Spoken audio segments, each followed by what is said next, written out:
Hi friends, मी doctor Neha डोंगरकर। आजचा आपला विषय आहे की पांढऱ्या डागासाठी जेव्हा औषधे आपल्याकडनं सांगितलं जातं की मेडिसिन घ्यायची आणि त्याचे नक्कीच रिझल्ट येतात, तर आपण जेव्हा 100% रिझल्ट येतात तेव्हा म्हणतो तेव्हा पेशंटनी काय खबरदारी घ्यायला पाहिजे हे पण तेवढंच महत्त्वाचं आहे।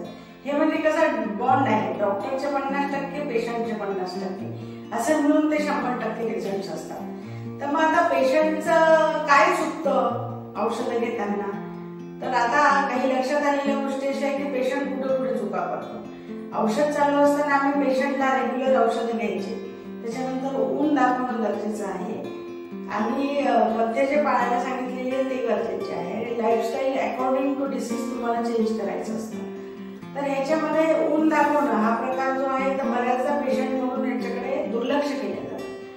ऊन रेग्युलर दाखवायचं असतं आणि ऊन दाखवायचा कालावधी हा सुद्धा फार मोठा नसतो। साधारणतः आपण दिलेल्या क्रीम 15 मिनिटं ते अर्धा तास लावून ऊन दाखवायचं असतं, त्याच्यानंतर ते क्रीम जे आहे ते धुवून काढायचं असतं। तर आता ही सिंपल प्रोसिजर झाली। तर त्या याच्यामध्ये बऱ्याचदा रुग्णाकडून काय चुकवतात की आठवड्यातून 2 दिवस दाखवतील, मग थोडंसं इचिंग आलं की गॅप देतील। आता जेव्हा आपण तिथे मेलॅनिनचे सिक्रेशन्स वाढवतो, म्हणजे औषधांनी आणि जे क्रीम आहे ते लावल्याने जर सिक्रेशन्स वाढतायत तर तिथे काही ना काही चेंजेस होणारच।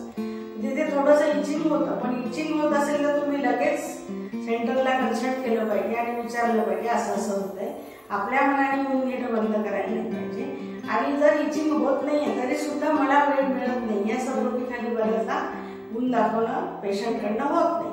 तर मग याच्यासाठी उन्हाचं ऊन दाखवणं खूप मस्त आहे, कारण त्याचं कारण असं आहे सायंटिफिक की जेव्हा तुम्ही क्रीम लावता आणि त्याच्यावर जेव्हा ऊन म्हणजे सनरेज पडतात त्याच्यामुळे मेलॅनिनचं जे सिंथेसिस आहे ते चांगल्या पद्धतीने होतं। तर ते जर सिंथेसिस आपल्याला वाढवायचं आहे, त्याला पूरक व्हिटॅमिन डीचं पण सिंथेसिस होत आहे, तर ते गरजेचं आहे। बऱ्याचदा काय होतं पेशंटचा काल असा असतो की फोटोथेरपी आम्ही घेतली तर चालेल का, म्हणजे जे नॅरो बँड्स असतात UVA आणि UVB चे, तर त्या फोटोथेरपीच्या त्या तिथे तुम्ही त्या रूम मध्ये जाऊन जर 15 मिनिटं 20 मिनिटं बसताय किंवा आठवड्यातून 2दा जाताय, त्याच्याऐवजी जर नॅचरली तुम्हाला बेनिफिट मिळत आहे तर ते घ्यायला काही हरकत नाही। एवढं सायन्स हे आहे की त्याच्यामध्ये नॅचरल गोष्टी खूप जास्त आहेत ज्याच्याकडून तुम्हाला साईड इफेक्ट होत नाही आणि तुमचा आजार क्युअर होतो।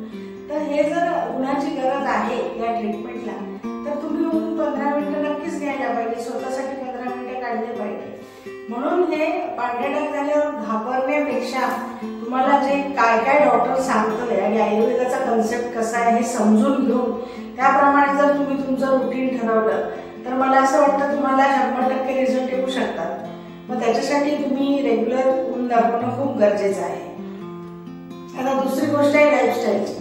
जर तुम्ही 10 वाजता उठत असाल तर तुम्हाला सकाळचं कोवळं ऊन मिळणार नाही, मग त्याच्यासाठी तुम्हाला लाईफस्टाईल चेंज करावी लागेल। कमीत कमी 7-7:30ला तुम्ही उठला तर तुम्हाला 7:30 ते 8च्या दरम्यानचं ऊन मिळेल आणि उन्हाळ्याच्या दिवसामध्ये तर 6:30ला सूर्योदय होतो।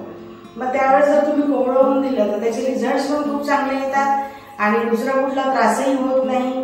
खूप कडक उन्हाचा किंवा कडक याचा जो त्रास होतो किंवा काळसर त्वचा पडते तो पण साईड इफेक्ट न होता तुम्हाला रिझल्ट चांगले येतात। मग त्याच्यासाठी तुम्हाला तुमची रेग्युलर लाईफस्टाईल चेंज करावी लागेल आणि त्याच्याप्रमाणे तुम्ही ऊन घेतलं तर मग तुम्हाला नक्कीच सुंदर रिझल्ट येतील। तर ही तुम्ही काळजी घ्या आणि पांढऱ्या डागाला अजिबात घाबरू नका, ते दुरुस्त होतात। थँक्यू।